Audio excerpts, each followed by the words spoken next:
Hello everyone, how are you all? I hope you all are doing good. So today we will continue with the legal aspects of business.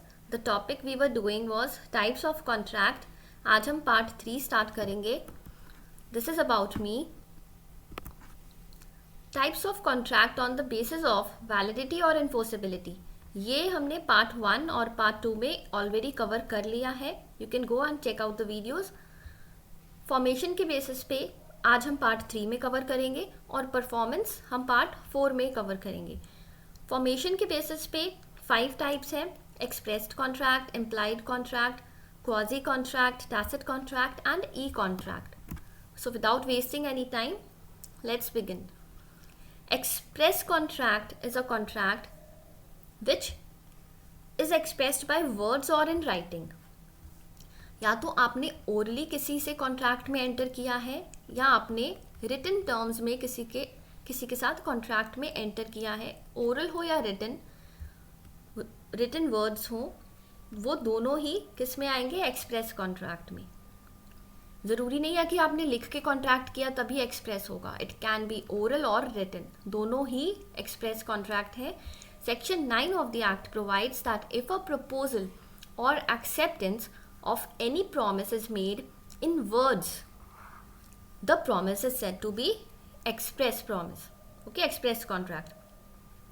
Next comes implied.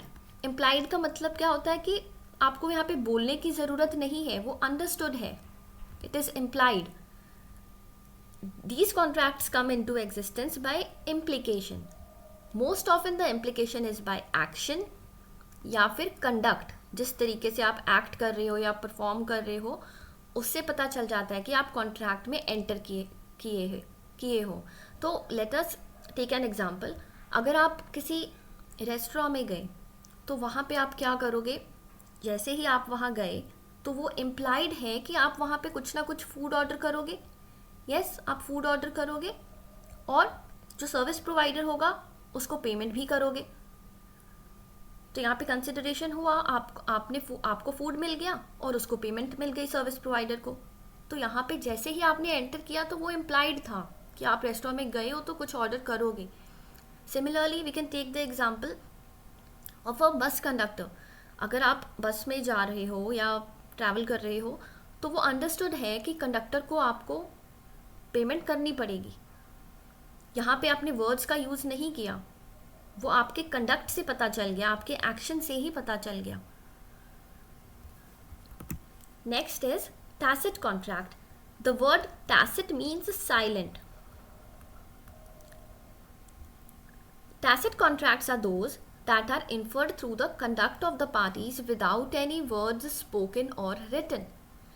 मतलब अगर आप इसका example ले सकते हो, जैसे आपने ATM से मनी विड्रॉ किया तो यहाँ पे आपने कुछ वर्ड्स का यूज़ नहीं किया. You just enter and withdrew the money. तो यहाँ पे आपने बिना बोले आपके कंडक्ट से जब पता चल गया कि हाँ आपको मतलब पैसे मिल गए हैं, तो वो टैसिट कॉन्ट्रैक्ट हुआ. जैसे आपने अगर हाथ दिखा के आपने अगर बस को रोका, that is also tacit contract, क्योंकि आपके कंडक्ट से पता चल गया कि हाँ बस ड्राइवर को पता चल गया कि you are going to board the bus. तो वहाँ पे उसको टैसिट कॉन्ट्रैक्ट कहा जाता है, वो जो साइलेंट हो. Fourth is quasi contract. अब क्वाजी का मतलब लैटिन में इसका मीनिंग क्या होता है? As if. Okay, as if मतलब कि ये ओरिजिनल कॉन्ट्रैक्ट के जैसा होता है, ऑलमोस्ट उसके जैसा, कि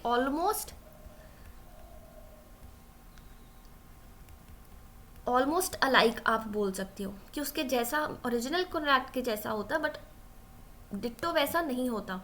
अ quasi contract is not an actual contract. Let us take one example. अगर आप कहीं रास्ते पे जा रहे हो और रास्ते में आपको किसी का वॉलेट मिला. Okay, this is a very common example. आपको वॉलेट मिला या किसी का फ़ोन वहाँ पे मिला, तो आप लीगली आप खुद सोचो, आप खुद वहाँ पे उस सिचुएशन में आप क्या करोगे? पहले तो आप उसको, आपके मन में आएगा ना कि ये वॉलेट किसका है या किसका गिर गया ये वॉलेट यहाँ पे. तो यहाँ पे फाइंडर ऑफ लॉस्ट गुड्स भी यहाँ पे आपको पूछ सकता है कि फाइंडर ऑफ लॉस्ट गुड्स किस कॉन्ट्रैक्ट में आता है, तो फाइंडर ऑफ लॉस्ट गुड्स यहीं पे आता है, कॉजी कॉन्ट्रैक्ट में। अब आपकी लीगल रिस्पॉन्सिबिलिटी या लीगल ऑब्लिगेशन क्या बनती है कि आप उसके जिसके गुड्स हैं आप उसको ढूंढो, यस, और उसको वो गुड्स उसके रिटर्न करो।